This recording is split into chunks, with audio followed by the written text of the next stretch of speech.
my name's Rachel Friedman, and if you're listening to this podcast, then you're here for the right reasons. Welcome to Teacher Talk with Rachel Friedman. In this episode, we're going to be joined by my good friend, Rich Zayas, who is a teacher himself, but I will let him get more into that with you when he joins us. And in this episode, we're going to be focusing on engaging our students with diverse learning needs through emerging learning technologies. A little bit of background information about emerging learning technologies. Emerging learning technologies are essentially put into three categories: virtual reality, augmented reality, and mixed reality. And in many ways, we're already using these types of realities and emerging learning technologies in our classrooms. Think about resources like Edpuzzle, Google Docs, AI. All of them are different ways for us to use emerging learning technologies in our classrooms. Over the next 45 minutes, Rich and I are going to talk about his background, who he is as a teacher, what led to this pathway, and how he and myself, in many ways, engage our students with different learning needs, mostly special education students, in using these emerging learning technologies to help them in the classroom. I think it's going to be a really interesting time for us, and I'm looking forward to sharing it with you. Now, a little bit about myself so you know about me, because not only is it important to know about our guests, but it's really important to know who's speaking to you. I am a 14-year veteran teacher. I have taught elementary school. I have taught middle school. I have taught high school, which is where I am currently teaching and have been for the past 6 years. I really feel my experience with all students of different ages lends a lot. I have a big vision of what the K-12 spectrum looks like. Currently, I teach Spanish 1 and 2 to high school students in a public school district in Rockland County, New York, which is where I know Rich from. I really love teaching high school. I love teaching elementary school and middle school, but I think that high school is my sweet spot and really where I'm going to spend the rest of my professional career. I'm looking forward to spending our time with you. And before we begin, I think it's really important for us to discuss the objectives that we are going to be discussing over the course of this podcast. It's really important as teachers when we're creating content, when we're creating curriculum, when we're creating anything, and maybe it's not just specific to teachers, but it's specific to anyone in the real world who has a goal and wants to meet that goal, is to form our learning outcomes. What do we want to see happen by the end of our lesson, by the end of the week, by the end of the curriculum, by the end of the specific topic we're on? And considering that today we're talking about using emerging learning technologies to serve the learning needs of special education students, there are definitely goals that I would like myself and my listeners to meet. So today, my goal for listeners is that they will be able to compare and contrast different technologies used to engage special education students in a high school classroom. Additionally, I hope that you guys really get your brains moving and are able to generate ideas from the discussion that Rich and I have that helps to engage special needs students with adaptive technologies. And finally, really probably the most beneficial things we can do for ourselves and our students is the act of reflection. I hope that listeners are going to be able to assess their own use of adaptive technologies to engage special education students in the classroom.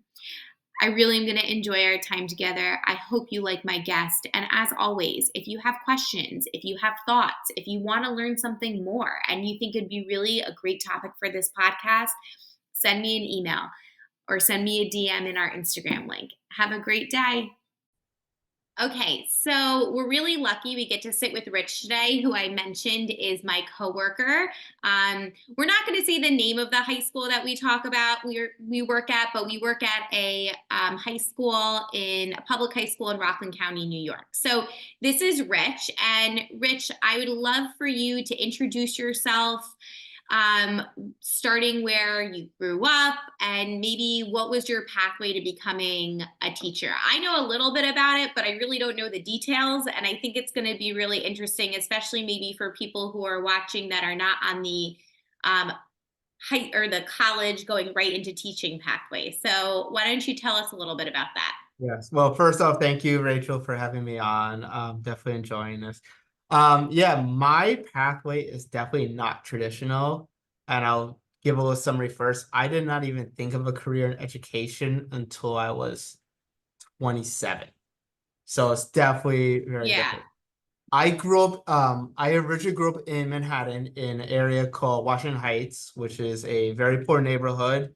About when I was there, it was about 75% either Puerto Rican or Dominican. Hmm.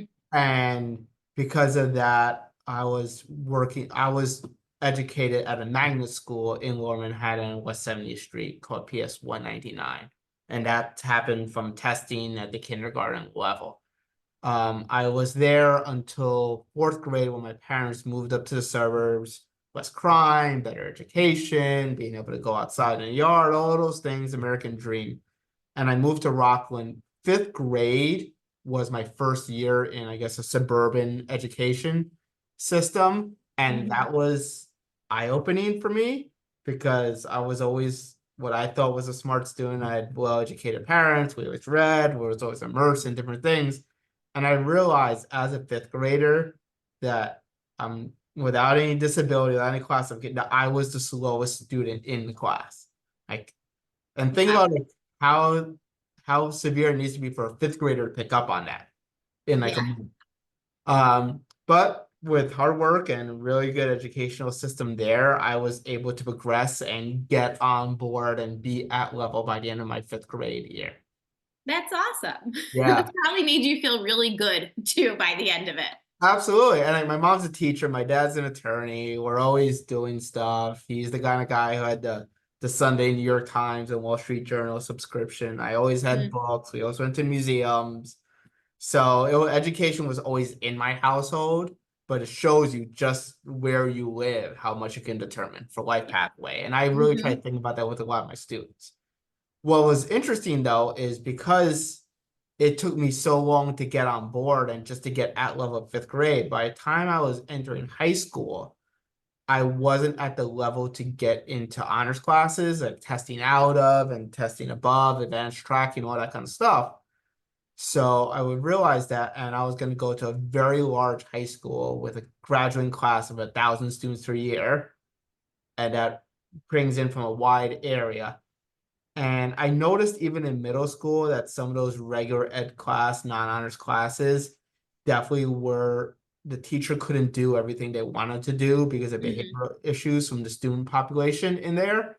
And that's not something my parents wanted to deal with and wanted for me. So they disenrolled me and put me in a parochial 9 through 12 high school. And the thing that was the nail in the coffin for that was when we interviewed, they asked me what subjects I was interested in, and then I said history. It's like, okay, we'll try you in honors history. And then they said, do you want to do anything else in honors? My mom was like, everything, absolutely everything, because That's awesome. she had to fight and couldn't get me into a single honors class in the traditional public high school. But because we had more choice in there, I was able to do Mhm. it. So I've really seen from my own perspective, like how we can push students even when we don't think, and sometimes the system's not always right. And sometimes those bigger financial budget, district level, superintendent level decisions Mhm. don't exactly always translate to the individual student's need. So that's something I try to keep in mind when I'm teaching in my classroom. Right. Yeah. So Um, then how did you get so then like you go to college and what are you I studying? I go to college. I was a so funny. I was between two things, biology and business administration. Those were the two I was 50-50 for. And I chose biology only because I took AP Bio as a Hmm. senior and I got a 3 on the exam. And I knew if I go to college, I'm not gonna fail out immediately because I took one of these courses already and passed it. And that was the final decision why I chose a biology track versus the business admin. Over 4 years at Marist College in Poughkeepsie, I was a biological sciences pre-med major with a minor in business administration. And then I ended up taking a gap year before applying to medical school, just because just like Mhm. the high school process is so rough on juniors and seniors, Right. it's the same thing for graduate school. And I didn't feel comfortable doing all the application stuff that I needed to do, interviews, Right. demos, applications, essays while in school, doing my hardest coursework as a junior and senior. That's pretty smart. I remember like for grad school for me, I didn't really have that option because I had to go right into like my master's for education. But I remember like sitting down that last semester of school and like it was a lot filling out all I can imagine medical school and I was just applying to, masters of education. I wasn't doing medical school. I can only imagine. That was smart taking a year. You Yeah, like can focus on something. absolutely. So I did that, and then so I graduated in May, and then between May and February, I focused on getting my application in, got it in, did all the work during summer, got into medical school starting in the following fall. Really excited about that, and then I realized I needed like to pay for stuff in my car, my cell phone bill. So then I actually got a job through a temp agency at a pharmaceutical company called Bar Pharmaceuticals, Hmm. and I worked in their QA QC division, basically reading procedures and documents that were the equivalent of our lesson plans now, where it's like Hmm. instructor tells you, machinist does. Instructor tells you, machinist does. To make batches of medication of 1,000 pills. How much of reagent one, how much to put it in the oven for, how much to mix it. So I really got used to looking at that, and my job was to find errors in the procedures or in the the work of the people who are executing those procedures, Hmm. which is something that really helps me now later in life that I didn't even think about. I can imagine. Yeah. Then I went to medical school, New York Institute of Technology, New York College of Osteopathic Medicine in Old Westbury. I Okay. believe they're part of the Toro system now. Okay, yeah. Yeah. I did 2 years in there. I was actually, while I was there, I was also in the military. I And didn't know that about you. yes, yes. So it was called the HPSP program. It's like an ROTC program, but for doctors, nurses, and Oh, that's vets. really cool. That's a very smart way to go about it too. Yeah. So they pay for your education, and in return, you give years of service as a physician, as a surgeon. Hmm. And I knew that at that time in my life, I wanted to go into general surgery. Hmm. But in medical school, there's for every 17 graduates of medical school who apply, there's only one surgical spot. Interesting. So, and it's based on, unfortunately, test scores and letter reference and the whole Hmm. system all over again. But in the Army, sorry, let me turn this off. Apologies. In the Army, there was only 3 applicants for every one position.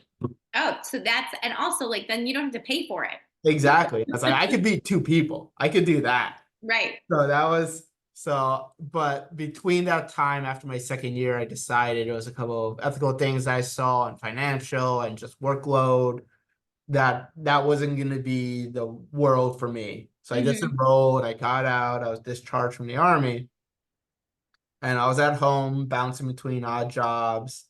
I was a day laborer for the county DPW for about a year. And then I was at a friend's house and we were going to a concert. His mother was the special ed chair at our high school then. Hmm. And she called up and she asked us, Dan, I need a guy to work in the high school to be a one-to-one for a student who was in a wheelchair. So it wasn't bathroom issues, but he just Hmm. needed access into the restroom. So he Right. needed, one-to-one. It wasn't toilet training or wiping or anything like Right. that. It's like, and then she said the pay, it was my exact same pay. She said there was benefits. I didn't have benefits. And then she said it was indoors with air conditioning, and I was outside in the heat and the cold. So I was like, You must have been in a different classroom that I'm currently in now that you got bribed with air conditioning. yes, yes. Well, I was in the special education classroom, so I'm happy for you. yes, yes. So I was like, I'll do that job. And I interviewed on like September 3rd of the 2011 school year, and I was in the high school building on September 8th. We must have just missed each other Yeah. because I was there the prior year from like Yep. 2010 to 2011. And then I was in the middle school that year from 2011 to 2012. That's really interesting. Okay. So now you're an aide. Yep. And then how did that become? Now I'm going to become a teacher. So I was an aide, and the head of special ed got a call from a science teacher, Hannah Murphy, Mm-hmm. that because of staffing and class size, that she had 36 students in a class, And 9 with IEPs, and needed help. And my boss like, oh, Rich, you know science, you go and help. And funny thing is, I had never taken earth science before in high school or in college. right.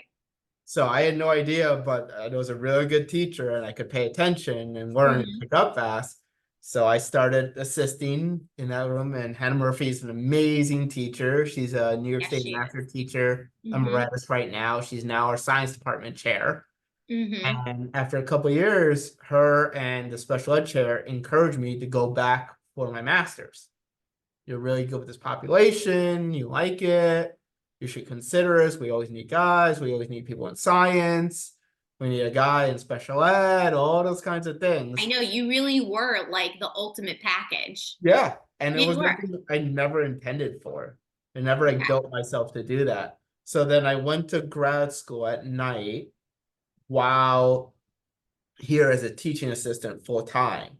Mm-hmm. I made that decision because that way I could still earn an income, but also my years as a teaching assistant counted towards Towards, my yeah. eventual retirement. So I did it over 3.5 years Mm-hmm. while working full time. And then they didn't have a full position, but they had a partial position. I remember, I think this is when I started to come into, Yeah. you were part-time when I came back. Yeah. So my first year, we teach 5 classes. So I was Mm-hmm. 0.2 teacher teaching one class as the special ed teacher in a bio co-taught. Mm-hmm. And then 0.8 of my time and my pay was as a teaching assistant. Right. And then I did 2 more years, 0.4 and 0.6. And the year of COVID, so September 2020, I was ready to do another one, and we got a call that someone, the special education teachers, was not returning due to FMLA Act. Oh, this is clicking. I know. Yeah. And they needed someone for their school store in their life skills department, which is a high need. Mm-hmm. And and it was like 4 days before, and I got the call. It's like, I don't need to interview for the position because I'm already Perfect. hired. So I'm like, okay. I had no idea what I was doing with that, but I took it and ran with it. You definitely have paid your dues, I would say. You have Yes. definitely paid your dues. So then to sum it up, like what is your certification My in? certification is I have a master's of education in students with disabilities. Mm-hmm. I have a bachelor's degree in biology, and I used that. I got a certification in Right. students with disabilities 712, and then I have another certification in New York in biology 712, and I also have a middle school extension for 5-6 Yeah. for biology, general science as well. You're set for life, Rich. So, okay. So then what is, before we get into the other stuff, what is the best part about teaching? Like why do you love being a teacher and what makes you smile every day at work? Yes. I like to demystify stuff and like figure out how things work. Mm-hmm. So I think as a teacher, especially as a science teacher, I get to demystify the natural world on a daily basis.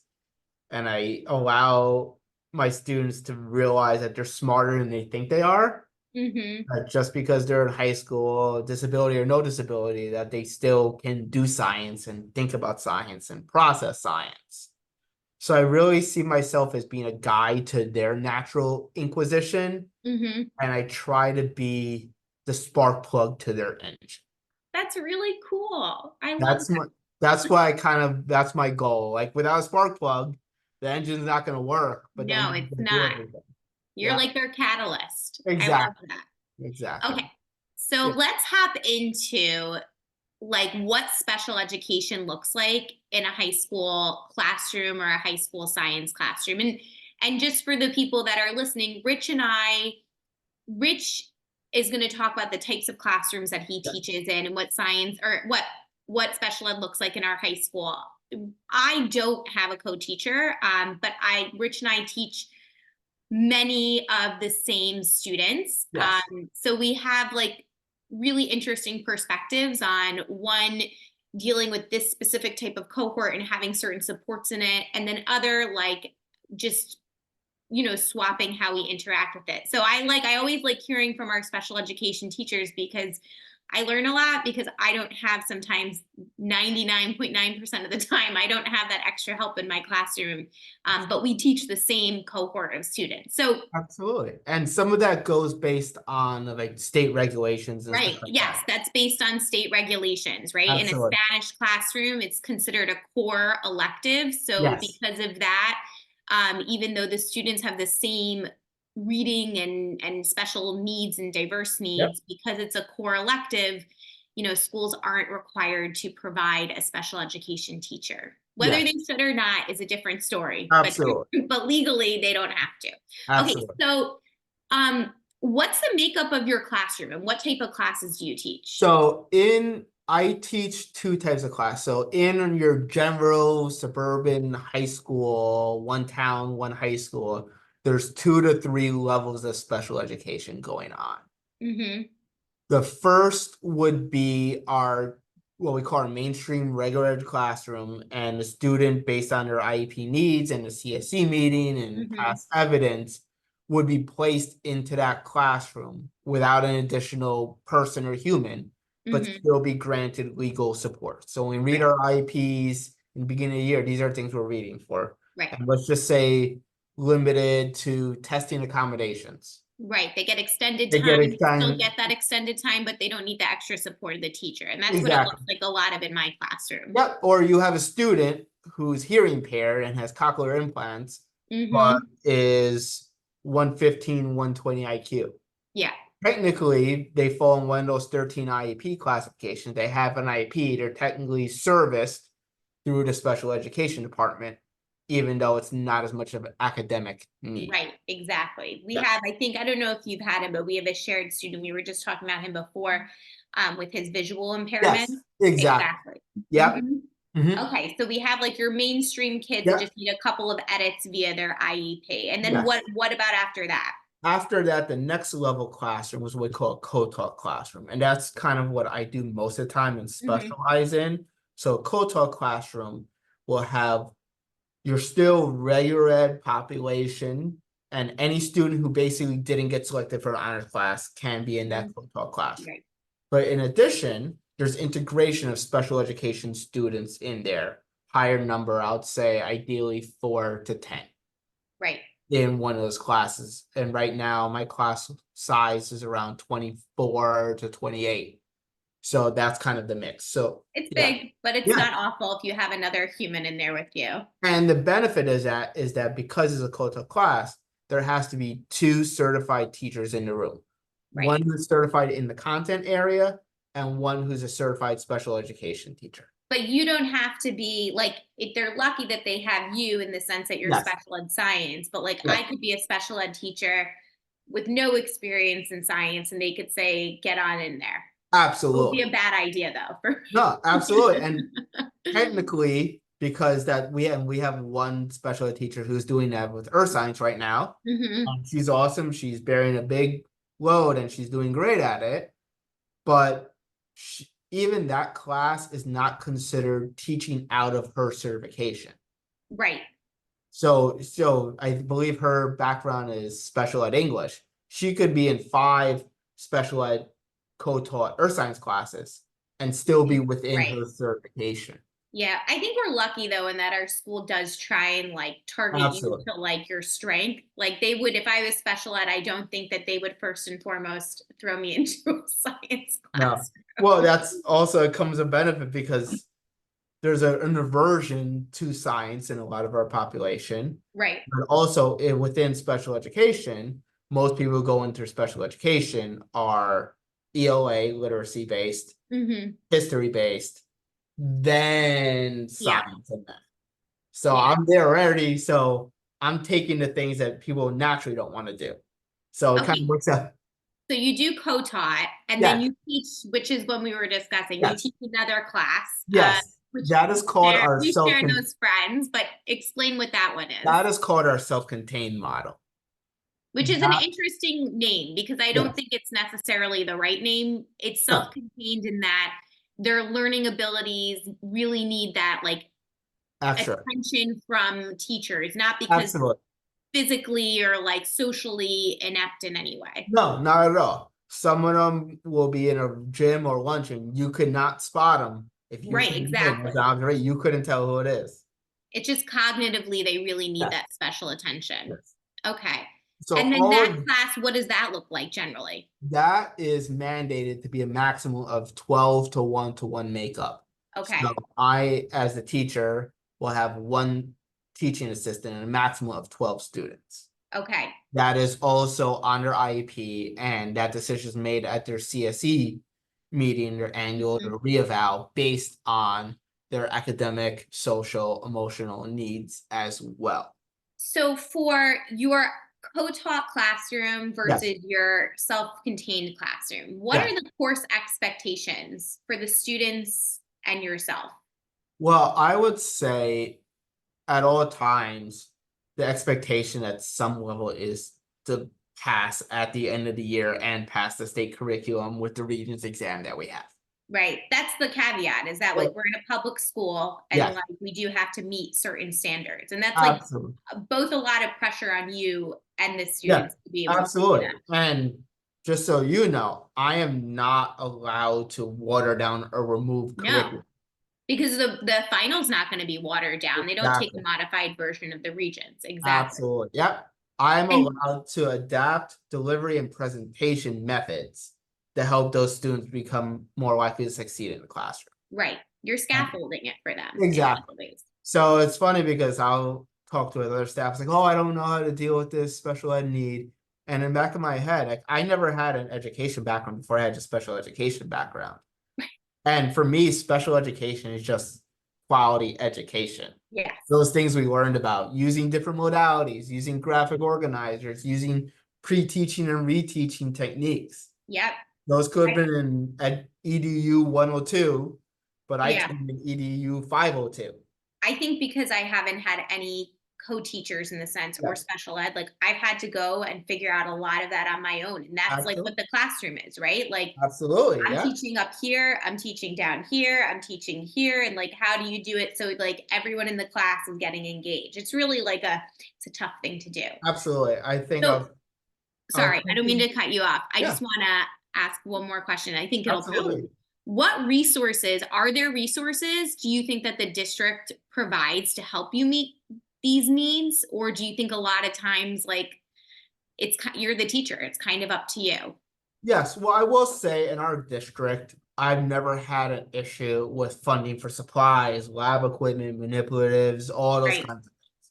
You see all the horror stories and online of teachers doing online GoFundMe's to buy pencils and stuff I like know. We're that. lucky in that sense. And generally when Absolutely, we have ideas, they're pretty supportive of them. absolutely.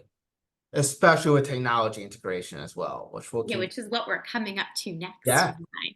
So Um, each lead. student though also does have an IEP case manager mentor Mm-hmm. that serves as a point person or an Mm-hmm.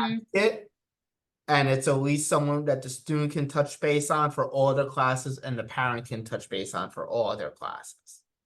Yeah, and that mentor generally reaches out to the rest of us too. So it's like Absolutely. together we're really we try our best as a Yes. team to like meet the needs. Yes. So it's a hard thing. Okay, so your students face challenges in your Yes. classes, right? My students, I think every student, doesn't matter if they're gen ed or special ed, they're facing challenges, whether, and especially post COVID.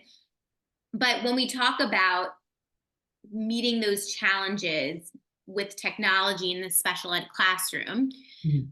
what are your thoughts on using and like emerging learning technologies? And in my intro, I've discussed that like emerging learning technologies are forms of like virtual reality, mixed reality, augmented reality, but really like they fall under the umbrella of technologies that are new, that are emerging, and we engage in them to help our students with their content acquisition and so on. So, um, what are your thoughts on using these ELTs in your classroom?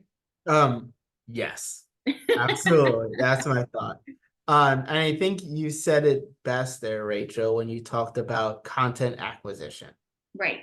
Like, I think the issue that I see the most is the pacing of the course has to be done from September to June for that reading Mhm. exam. If I could do it in 1.5 years, I could probably get better results and have more Mhm. engagement and do more of the things that we get taught in grad school to do, and pre-teaching and reteaching and review and modalities and stuff like that.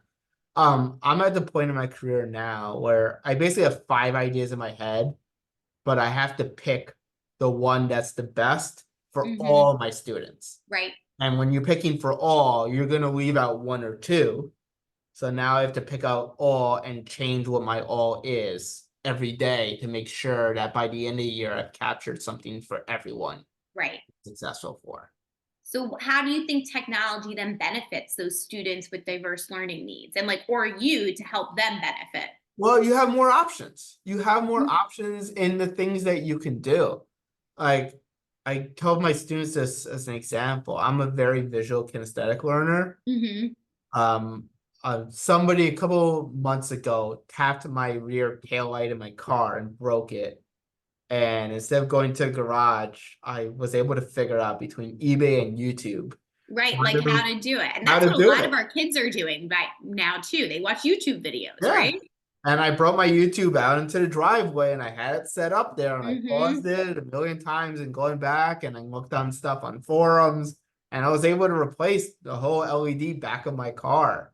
That's Very impressive. thank you. That's an emerging technology if I It get is. to do it that way. Mhm. So even now, like we'll do, let's say I'm doing an activity on graphing, and what I'll do is on the worksheet, I'll put a QR code of a review video from YouTube of graphing. So if a student's not there and doesn't remember or was absent or needs They have a reteaching, quick. they have a quick thing and they can do it. Or It's awesome. they go home and I'm not there to support them. They can at least watch that YouTube and then YouTube will come up with 15 other videos about graphing immediately afterwards. It's so cool. And it's like that's how they learn too, right? Like Absolutely. that's how their minds work and they connect to things and like we've got to lean into it. Yes. So I have like my next question, and I think it can kind of be combined. Is like I would say yes, check. You use technology often, and you kind of talked about in what formats and during instruction at home. So like what this, and you really gave a great example of how you use technology and like the quick like hands-on QR code, right? But can you give like another example of a time or times, right? Or just in general that you use technology with your students and you think or you saw that it made a difference in their learning and engagement? Oh, absolutely. So this happened, this was the 2020-2021 school year. Right. So coming off of like that first year Yep, back of COVID. exactly. And we had students not in, we had students in 2 days a week, we had students in fully virtual, I had students with inconsistent internet access at home, with only their cell phone, watching other students. So I was realizing It was that a great even, time, wasn't oh, it? it's wonderful. But I realized that like obviously a lot of options are taken away and we all learned that like the easiest option in terms of efficiency is the straight chalk and talk lecture, and we all Hmm. have to do it to some degree just to get through information before you can go to those extra things. We Right. all do it 15-minute bursts, whatever, going back and forth between it.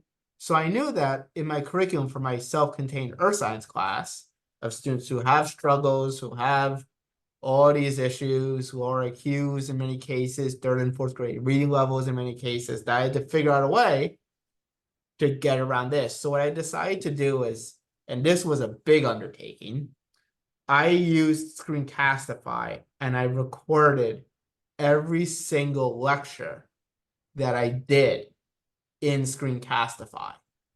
And I used that and I made my entire course into a flipped classroom. I was hoping you would bring this up because I remember you talking about it and I was like, that's so great. And that is so much work, but it's Oh, probably absolutely. really like, and now you have it all there too Absolutely. for So now, those who need it. I'll give you an example. I have a student, you'll know him, very verbal, but on the spectrum, has severe handwriting issues and touch can't type in a correct way, does a finger peck on it, has outbursts that he's saying, and will just keep talking.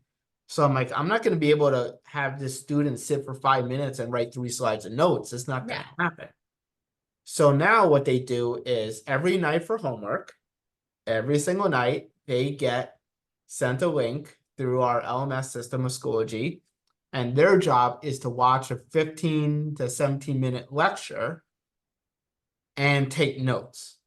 Do you do that through Edpuzzle ever or like insert questions to it, or do I you just do it up? Like, how do I do it that through would be my next question. Screencastify. I've been debating bringing it and transferring it to Edpuzzle, but I do like, for me, that Screencastify gives me a little bit better in the video editing.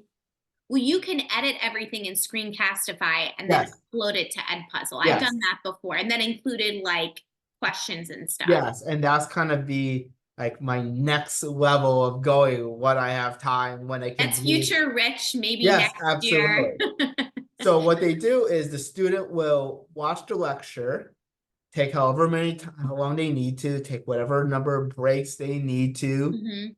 They can put it as many times as they want to. It's not just looking at the slides, but it's me talking and pointing stuff out.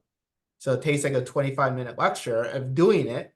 Right. And then their homework assignment is to take those notes and either digitally via Google Doc or pen and pencil, take a screenshot of Right. the picture And then and upload submit it it. too. And then that's their homework. And then when we come in, You don't have to do it. we don't have to do it. We review it. I Right. reteach every single day. Think of that. Every single day, I get a 5 to 10 minute reteaching period with my But class. that's like your mini lesson, right? Like That's I my, open up yeah, every single day too. Like I say to the kids, I'm like a broken record, but I don't care. For 5 minutes, you're going to listen to this, and then you don't have to listen to me for the rest of the day, right? Like it's absolutely. that Yeah, reminder reteach. It's a really, I think it's great.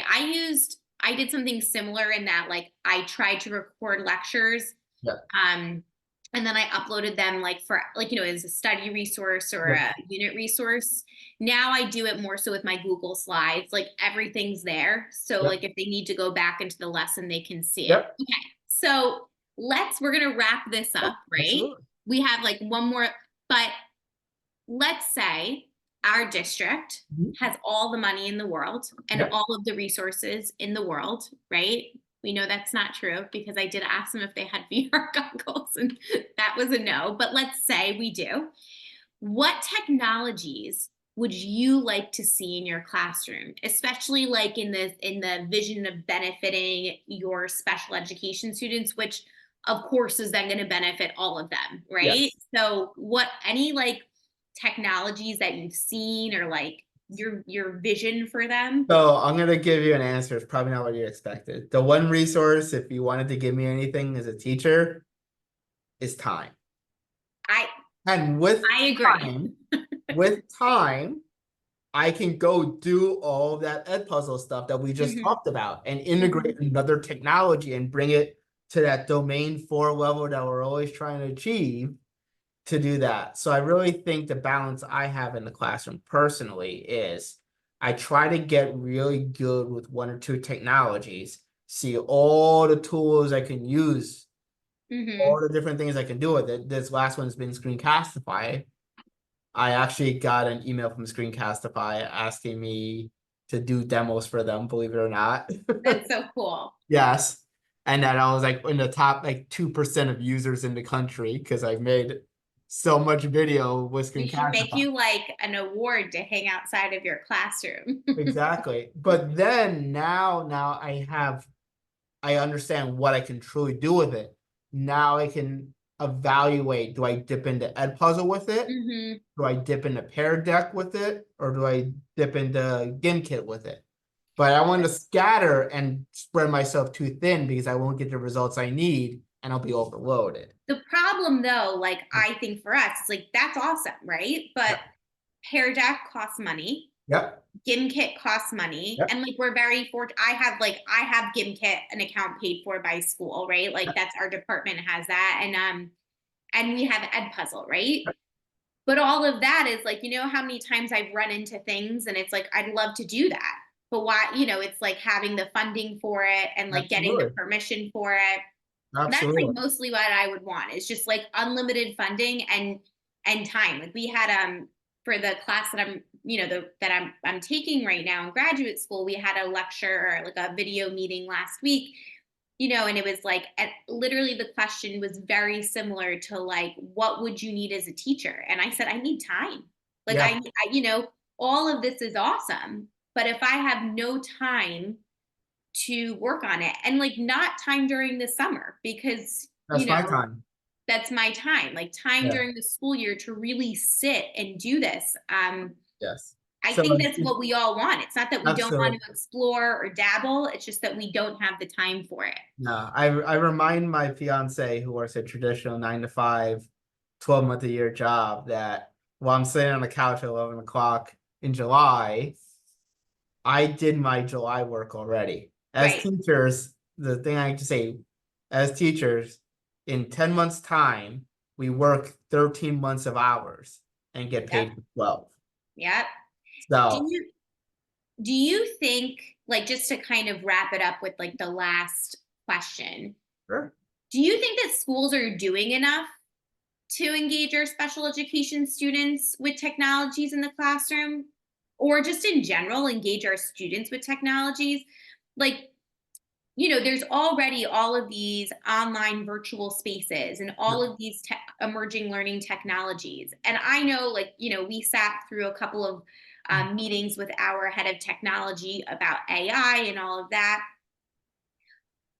Do you think that the educational world is going to be able to keep on track with all of these new technologies that our kids are already interacting with, at home socially? I think Are we so, able to actually. integrate them into the classroom? I think so. I'm sure if you ask the general consensus, a lot of people would say no, but I think Mm-hmm. so just because of the nature of teachers. I think my students might get more technology integration into their day-to-day lives between the school bells than they do at home. If you're talking about breadth and diversity, Right. Yes. talking about the amount of time, it may not be, but the amount of time at home may be on 3 apps. Right. Like, and one day I'm using QR codes, I'm using my Google Drive, I'm using their Google Drive, they're Mm-hmm. submitting, they're using an LMS, they're using video tech. Yeah. No, I agree. I Yeah. just, my hope for our school is that, and I think we're going to see in the next couple of years a lot of younger teachers coming into our high school, and I hope that the school district is able to provide all of us that are willing to get there and like get a little bit dirty the technologies we need to get there, because these kids are already like in virtual reality. They're in Discord, they're in Rec Room, they're doing all of these things like in a way that we don't even imagine it, right? Because we just, as I reminded them, like I saw Mean Girls at a drive-in my senior year of high school, right? And like we're from a totally different generation. So Absolutely. my hope is that our schools in general can keep up with that, because like we have kids who are going home and interacting with technology in ways that's awesome. How can we bring it back and like make it educational for them so that when they go off into the real world they know how to use it in a job setting, right? Oh, I think you just in your summary, you got it right there. I try to make my classroom as much like the job setting and those expectations Mm-hmm. level down to high school or as much as I can. Yeah. Yeah. Even on our LMS system, that the resources are there. If you're in a job setting, there's probably some internal database Yep. It's on OneDrive where you can find everything. Do Yep. you need to organize it yourself and know how to use it and care to use it? Absolutely. But you can find, so like one thing I do on my LMS, I scanned about 8 old review books and they're scanned there and separated by chapter. Yeah. The kid's not going to pass my class because they couldn't afford a review book. No, absolutely not. Right. No, Like we can do everything to give them what they need. Yeah. absolutely. And I think with that type of mentality, you can be successful. And that's Yeah. kind of where I try to go with it. Yeah, I think we will be. It's interesting. I like if in 10 years, like, I mean, you and I will definitely still be at school in 10 years. So, but it'll be interesting to like see all of the different things that have happened. So this was awesome. We're going to wrap it up here. I want to thank Rich for joining us. Absolutely. This was a blast, Rachel. And Thank it was really good. you. So I really hope that all of you enjoyed my time talking to Rich. I really thought that that was an awesome conversation. After it ended, he and I really just exchanged quick pleasantries and like really saying that we don't get to talk to each other like that too often. You know, we're always working. Usually our conversations are school or work related, student related. And I really hope you guys loved hearing his story as much as I did. And then really how like his education shaped how he is a teacher now. So I really want to thank Rich for his time. And I really want to thank you guys for spending your time with us. And just let's really quickly recap what our goals were for this session. Remember that the episode podcast or the episode topic for Teacher Talk with Rachel Friedman was about using emerging learning technologies to serve the learning needs of our special education students. So our goals were by the end of this podcast to compare and contrast different technologies used to engage special education students in a high school classroom. Check, check, check. I definitely think we did that. Hopefully your mind is now working and turning and generating ideas on how you could engage special needs students in adaptive technologies. Hearing Rich talk about his flipped classroom, which I already had a little bit of an idea about, was really cool. And then hearing how like what his next vision for it, that's how you use adaptive technology really to engage students who just learn in a different way, regardless if they're special ed or mainstream education. And then we also wanted to assess our own personal use of adaptive technologies in our classrooms to engage special needs students. So I hope this was a really helpful and beneficial podcast for all of you guys. I feel really lucky that I was able to bring it to you and work with Rich. And I really hope that you all have a wonderful day, and please feel free to join us for the next episode of Teacher Talk with Rachel Friedman.